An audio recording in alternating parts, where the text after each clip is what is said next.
सदस्यजीहरू सम्पूर्ण राष्ट्रवादी विद्यार्थी साथीहरूलाई यथास्थानमा आसन ग्रहणका निमित्त म हात सुरु गर्न गइरहेको यस कार्यक्रमको महत्त्व उद्देश्य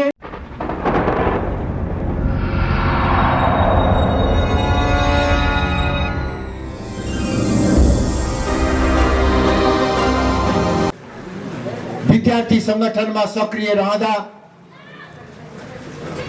प्राप्त गरेको ज्ञान र अनुभव अत्यन्तै उपयोगी हुनेछ भन्ने मैले ठानेको छु र तपाईहरु सबैलाई म हार्दिक शुभकामना पनि व्यक्त गर्न चाहन्छु। नेपालमा धेरै विद्यार्थी संगठनहरू छन्, जति राजनैतिक दलहरू छन् करिब त्यति नै संख्यामा विद्यार्थी संगठनहरू छन्।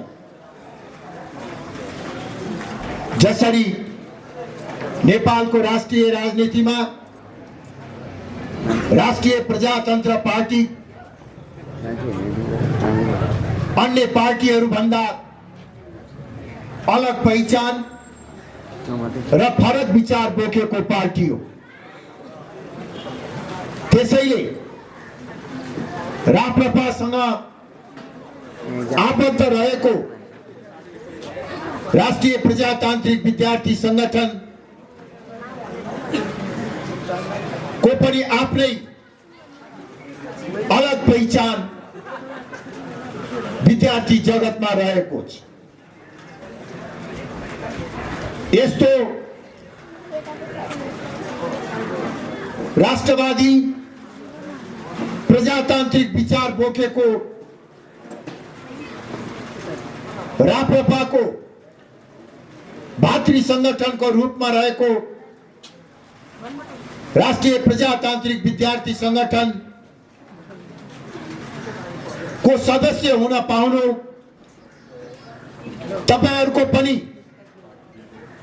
गौरव हो भन्ने मैले ठानेको छु। राष्ट्रिय प्रजातान्त्रिक विद्यार्थी संगठन राष्ट्रवादी भावना, विचार र सिद्धान्त बोक्ने विद्यार्थीहरूको प्रतिनिधिमूलक संगठन हो। राष्ट्रिय प्रजातान्त्रिक विद्यार्थी संगठन विद्यार्थीले स्वतन्त्र र मर्यादित वातावरणमा पढ्न पाउनु पर्दछ भन्ने मान्यता राख्ने संगठन हो। राष्ट्रिय प्रजातान्त्रिक विद्यार्थी संगठन शैक्षिक क्षेत्रलाई अनावश्यक दलीय राजनीतिको प्रभावबाट मुक्त तुल्याएर स्वतन्त्र ढंगबाट अगाडि बढ्न सक्ने वातावरण बनाउनु पर्छ भन्ने मान्यता राख्ने संगठन हो। यो संगठनका प्रत्येक विद्यार्थी भाइ बहिनीहरू राष्ट्रवादी हुन्, देशलाई माया गर्ने हुन्। त्यसकारणले म सुरुमै राप्रपाको सदस्य हुनु भएकोमा तपाईहरुलाई बधाई दिन चाहन्छु र तपाईहरुलाई शुभकामना समेत व्यक्त गर्न चाहन्छु।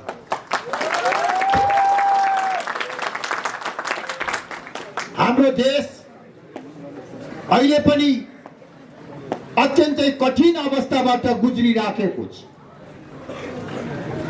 साच्चै भन्ने हो भने अढाई दशकदेखि करिब 25 वर्षदेखि हाम्रो देश हिंसा,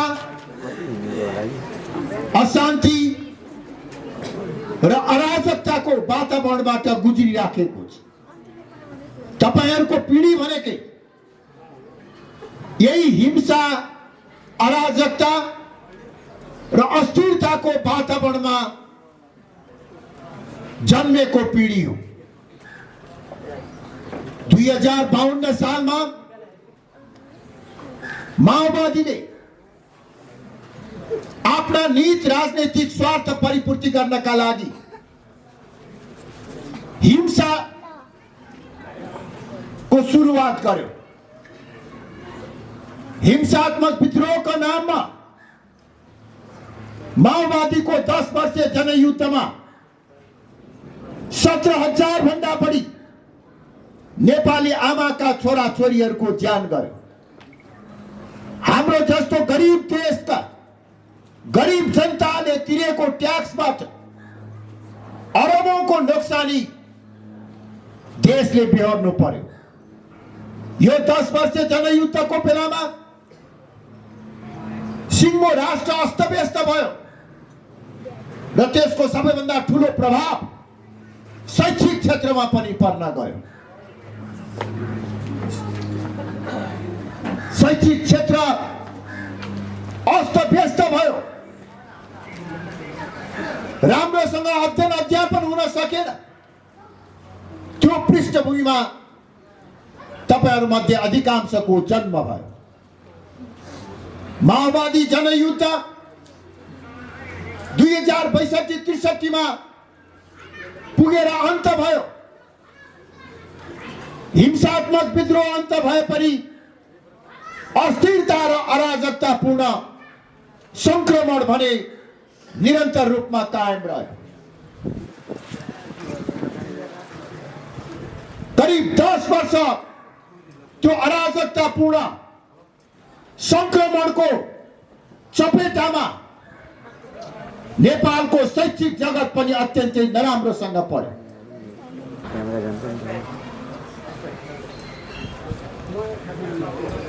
संविधान सभाबाट नयाँ संविधान बनेपछि देशमा शान्ति र स्थायित्व आउँछ, देशको आर्थिक समृद्धि हुन्छ भन्ने आम नेपाली जनताले विश्वास गरे। त्यही विश्वासको कारणले गर्दा नयाँ संविधान बनेपछि भएको पहिलो चुनावमा 2074 सालमा शान्ति र स्थिरताको निमित्त, आर्थिक विकासको निमित्त, शैक्षिक विकासको निमित्त नेपाली जनताले नेपाल कम्युनिस्ट पार्टीलाई झन्डै 2/3 बहुमत प्रदान गरे। 2/3 बहुमत प्रदान गर्नुको मुख्य कारणै शान्ति र स्थिरता थियो। शान्ति र स्थिरता भयो भने आर्थिक विकास हुन्छ। शान्ति र स्थिरता भयो भने शैक्षिक वातावरण राम्रो हुन्छ। शान्ति र स्थिरता कायम भयो भने उद्योग व्यवसाय फस्टाएर जान्छ र देशभित्रै रोजगारीको अवसर सिर्जना हुन सक्छ। यही कारणले गर्दाखेरि जनताले नेपाल कम्युनिस्ट पार्टीलाई 2/3 बहुमत दिए। तर दुर्भाग्यवश फेरि पनि नेपाली जनता निराश हुन बाध्य भएका छन्।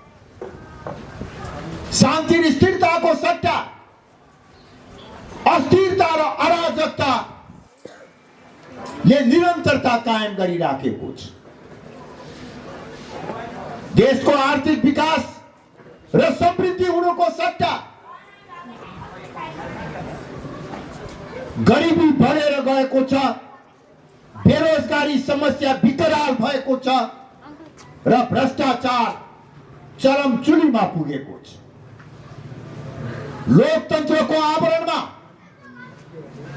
भ्रष्टाचार, कुशासन, सर्वसत्तावाद, धर्म परिवर्तन र लुटतन्त्र अहिले देशमा कायम भएको छ। बेरोजगारी समस्या कति बढेको छ तपाईहरुले आफै अनुमान गर्न सक्नुहुन्छ। तपाईहरु सबै पढे लेखेका हुनुहुन्छ। माओवादीले जनयुद्ध सुरु गर्दा 2052 सालमा एक वर्षभरिमा जम्मी 12,000 युवाहरू पासपोर्ट बनाएर रोजगारीको लागि जान्थे। एक वर्षमा जम्मा 12,000। यो बीचमा देशमा भएका उद्योगहरू एकपछि अर्को गएर धराशायी भए। कतिपय उद्योगहरू कौडीको मोलमा बेचेर खाने काम गरे र यो अवधिमा आमूल परिवर्तन गर्ने, जनतालाई सदियोंदेखिको दासताबाट मुक्त तुल्याउने भनेको ठाउँमा माओवादी जनयुद्ध अन्त भएर संविधान बनेर नयाँ नेपाल निर्माण हुन्छ भनेको बेलामा अहिले वर्षको 5 लाख भन्दा बढी नेपाली युवाहरू पासपोर्ट बनाएर मलेसियाको जंगल र अरबको मरुभूमिमा रगत पसिना बगाउन बाध्य भएका छन्। यही हो परिवर्तन। आज नेपाली युवाहरूको भविष्य नियति के छ? कति कहाली लाग्दो छ। तपाईहरुलाई देख्दाखेरि मलाई आफैलाई पनि नेपालको राष्ट्रिय राजनीतिमा यतिका वर्षसम्म क्रियाशील भएको व्यक्ति भएको नाताले तपाईहरुलाई देख्दाखेरि एक प्रकारले भनेर अपराध बोध हुन्छ। आज हाम्रा युवाहरूको, विद्यार्थीहरूको, तपाईहरुको भविष्य र नियति भनेकी कस्तो भयो भने नेपालमा जन्मने, 10-12 कक्षा पढ्ने, 17-18 वर्षको उमेर हुने अनि हरियो पासपोर्ट बनाएर मलेसिया र अरब जाने, त्यही नै नेपाली युवाहरूको नियति भएको छ। केही अपवादलाई छोड्ने हो भने, नेपालको राजनीतिले,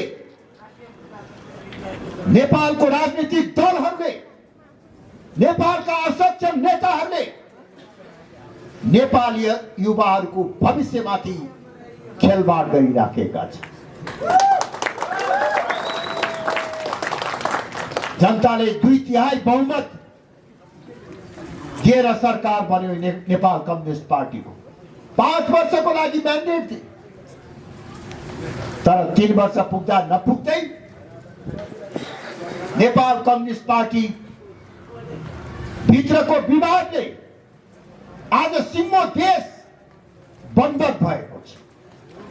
अहिले देशमा जुन संकट आएको छ त्यो जनताले गर्दा होइन, अरू राजनीतिक दलहरूले होइन, त्यही 2/3 बहुमत प्राप्त गरेको नेपाल कम्युनिस्ट पार्टीको आन्तरिक विवाद र झगडाको कारणले गर्दा आज सिङ्गो राष्ट्र अस्थिरता, अराजकताको दलदलमा फसेको छ। जनतालाई बेइमानी र धोका दिएका छन्। अहिलेको अवस्था हेर्नुहोस्। केपी ओली र प्रचण्डका भाषणहरू तपाईहरुले सुन्नुभयो भने देशको अवस्थालाई हामी सजिलै आकलन गर्न सक्दछौँ। नाटक र नौटंकीको चाहिँ प्रतिस्पर्धाले, नाटक र नौटंकीको प्रतिस्पर्धाले देशलाई दुर्घटनातर्फ धकेलिराखेको छ।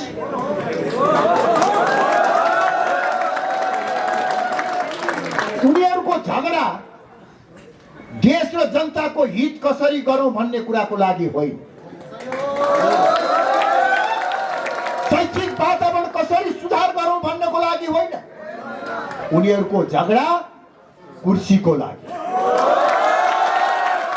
उनीहरूको झगडा भ्रष्टाचारको कमिसनमा बाँडफाँड नमिलेको कारणले गर्दाखेरि भएको झगडा,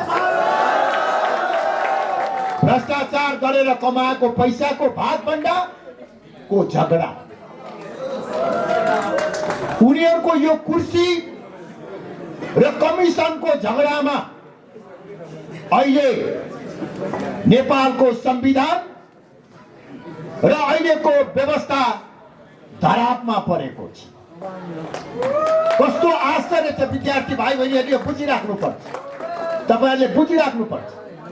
सत्तारूढ दल नेपाल कम्युनिस्ट पार्टीले आफ्नै प्रधानमन्त्रीको विरुद्धमा अविश्वासको प्रस्ताव राख्छ, आफ्नै पार्टीको आफ्नै प्रधानमन्त्रीको विरुद्धमा अविश्वास प्रस्ताव राख्छ।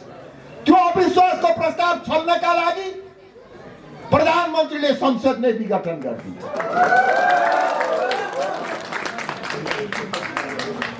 अब यो संवैधानिक विवाद संसद विघटन गर्न पाइन्छ कि पाइँदैन भनेर झगडा भएपछि त्यसको छिनोफानो गर्ने अधिकार संविधानले सर्वोच्च अदालतलाई दिएको छ। सर्वोच्च अदालतमा मुद्दा चलेको छ, बहस भइराखेको छ, तर सर्वोच्च अदालतलाई स्वतन्त्र ढङ्गबाट न्याय दिनुको सट्टा सर्वोच्च अदालतलाई धम्क्याउन तर्साउनको निमित्त हरेक दिन भने जसो करोडौं खर्च गरेर सडकमा शक्ति प्रदर्शन गरिराखेका छन्। अहिले जति पनि सडकमा प्रदर्शन भइराखेको छ, यो भ्रष्टाचार र लुटको सम्पत्तिको प्रदर्शन हो। देशभरिका मान्छेलाई ट्रकमा, बसमा, जीपमा हालेर ल्याउनको निमित्त करोडौं जुन खर्च गरिराखेको छ, यो यिनीहरूको कसैको आफ्नो व्यक्तिगत सम्पत्ति होइन, पुर्खाको सम्पत्ति होइन, यो नेपाली जनतालाई लुटेर कमाएको पैसाको प्रदर्शन भइराखेको छ। र हुँदाहुँदै अहिले कस्तो भयो भने राज्यका 3 प्रमुख अङ्ग हुन्छन्, कार्यपालिका, न्यायपालिका र व्यवस्थापिका। अहिले कस्तो अवस्था आयो भने व्यवस्थापिकाको प्रमुखले कार्यपालिका र न्यायपालिकाको प्रमुखको विरुद्धमा अदालतमा मुद्दा हाल्ने अवस्था सिर्जना भयो। यो भन्दा निर्लज्जता के हुन्छ?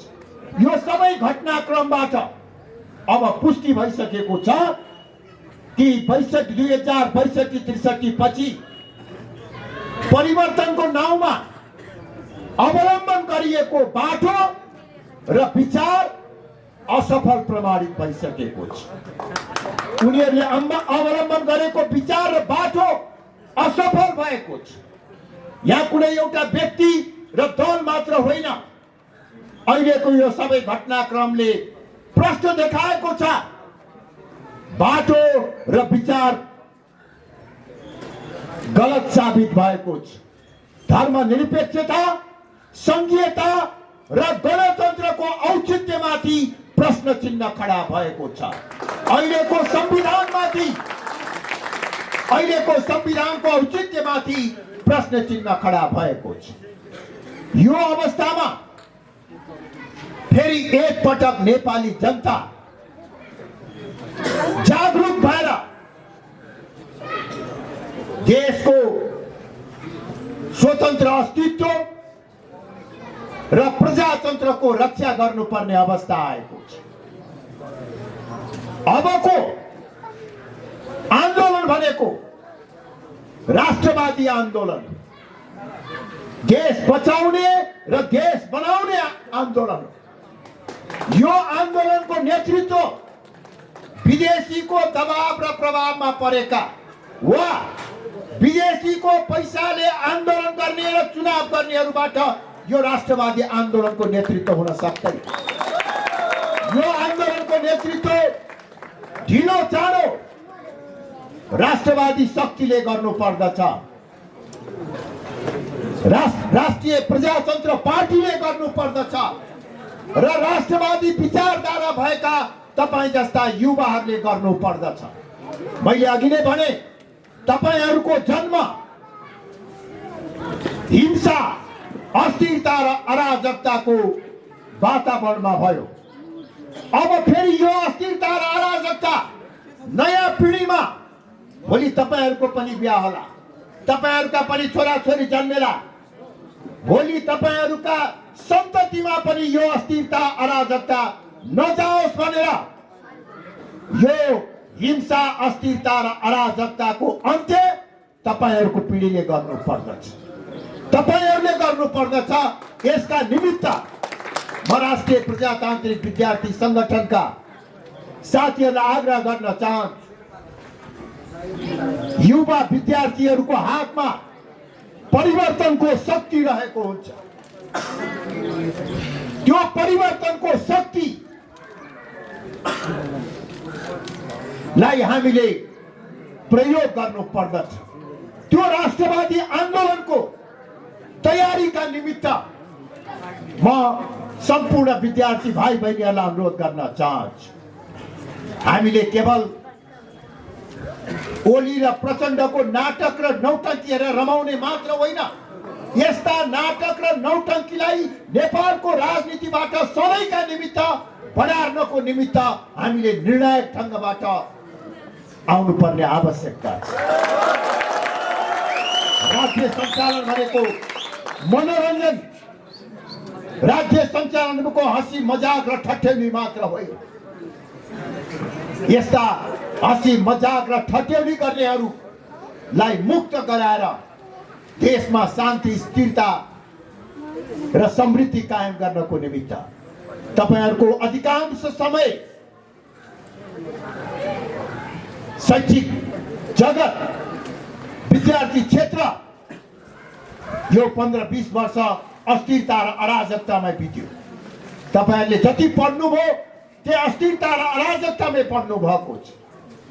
अब भावी पिढीलाई त्यो मारबाट जोगाउनको निमित्त यो अस्थिरता र अराजकताको अन्त्यका लागि राष्ट्रवादी विद्यार्थीहरूले नै अग्रसर हुनु पर्दछ। त्यसका निमित्त म तपाईहरुलाई आग्रह गर्न चाहन्छु, राष्ट्रिय प्रजातान्त्रिक विद्यार्थी संगठनले आफ्नो सीमित साधन स्रोतका बावजुद अहिले जे जति कदमहरू कार्यक्रमहरू अगाडि बढाइरहेको छ यो प्रशंसनीय छ।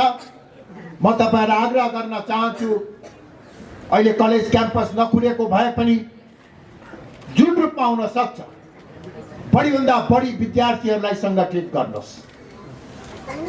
फागुन चैत लागेपछि देशमा निर्णय आन्दोलनको शङ्ख घोष तपाईँ हामीले गर्नु पर्दछ।